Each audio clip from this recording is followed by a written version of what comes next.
어서오세요. 반갑습니다.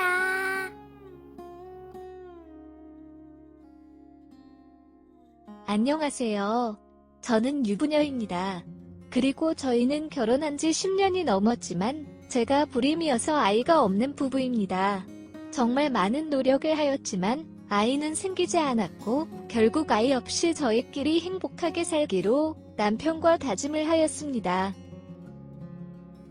아이가 주는 행복은 알지 못하겠지만 그 누구보다 멋진 삶을 살겠다면서 나름의 새로운 인생 계획을 세웠습니다. 어느 정도 경제력을 갖추게 되면 돈을 좇는 삶이 아니라 인생의 참 행복을 찾아서 1년 정도는 세계여행도 다녀보고 평생 가지고 싶었던 비싼 슈퍼카도 타보기로 하였습니다.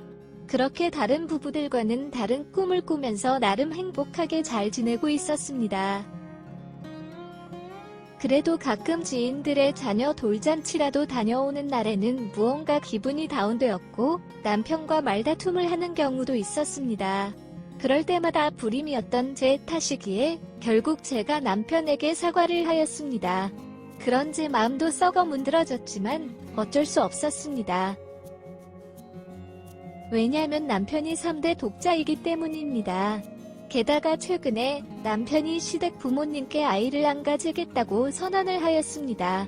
10년을 노력했는데 안 되는 거면 아이가 없는 다른 삶을 살라는 하늘의 뜻이라는 식으로 폭탄 선언을 한 것이었습니다.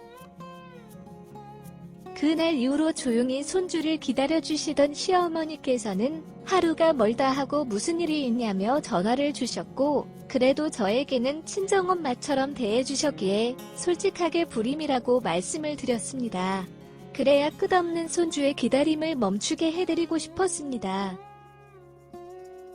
시어머니께서는 괜찮다면서 너무 속상해하지 말라며 오히려 저를 위로해 주셨습니다.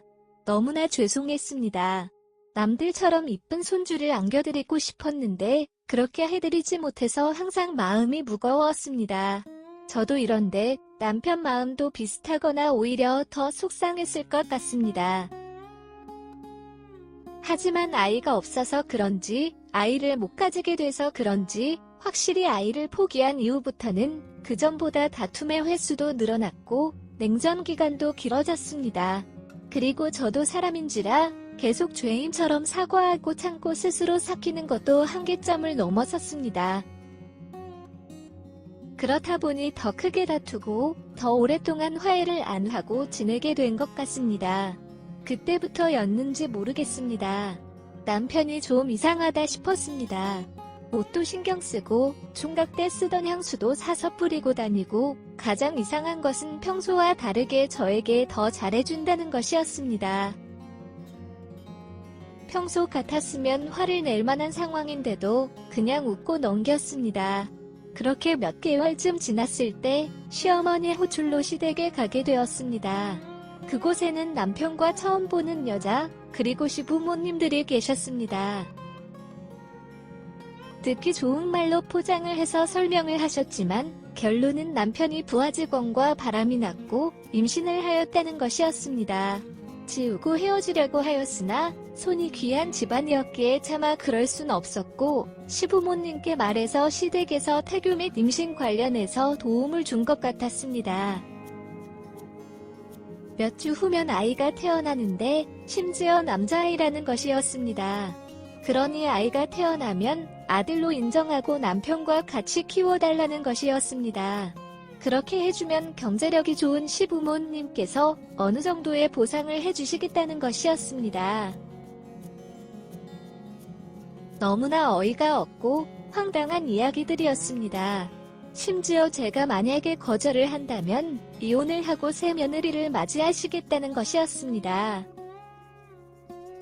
게다가 과거에 저희 집 즉 처가에 도와줬던 돈을 회수하고 불임으로 이혼하는 것이니 위자료 등 여러 가지 부분에서 불이익이 가도록 하겠다는 것이었습니다. 이거는 완전 협박이나 다름이 없었습니다. 생각할 시간을 달라고 하고서는 남편 보고 같이 집에 가서 이야기하자고 하였더니 본인은 저에게 별도로 할 말이 없다며 지금 시부모님이 하신 말씀이 본인이랑 같은 생각이라면서 생각해보고 결정이 나면 알려달라는 것이었습니다. 집에 돌아오는 택시 안에서 생각을 해봐도 선택의 여지가 없는 협박이었습니다. 몸이 불편하신 부모님을 경제적으로 힘들게 해드릴 수도 없고 남편이 외도한 것은 사실이지만 제가 불임이어서 아이를 못 낳은 것도 사실이기 때문입니다. 그래도 최소한 남편의 사과와 설득은 받고 싶어서 같이 가서 이야기를 하자고 한 것이었는데 남편 역시도 아이가 생기니 최우선 순위로 고려하는 것 같았습니다.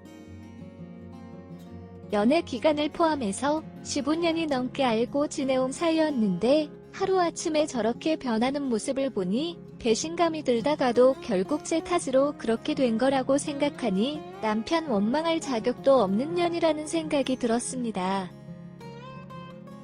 더 이상한 이야기가 나오기 전에 시부모님의 제안을 받아들여야겠다고 생각이 들었고 그날 저녁 바로 전화를 드렸습니다.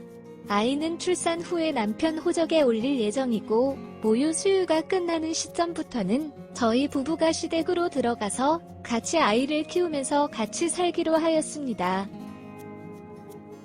그 다음날 저녁에 남편이 집으로 들어왔습니다. 이해해줘서 고맙다면서 이야기를 꺼냈는데 저도 뭐라고 대답을 해야 할지 모르겠습니다.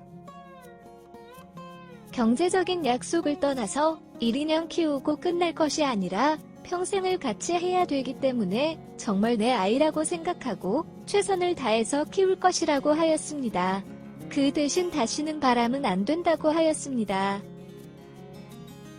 또한 아이의 생모와는 어떻게 마무리를 지었는지 모르겠지만 자기 아이가 저희 가족 손에 길러진다고 해서 사사건건 문제가 생기고 관여를 하고 생모의 권리를 주장하면서 나중에 나타난다거나 그러지 않았으면 좋겠다고 하였습니다. 그럴 경우에 아이가 받는 상처도 클 것이고 그것을 고스란히 같이 이겨내야 하는 것은 제 몫이라고 하였습니다.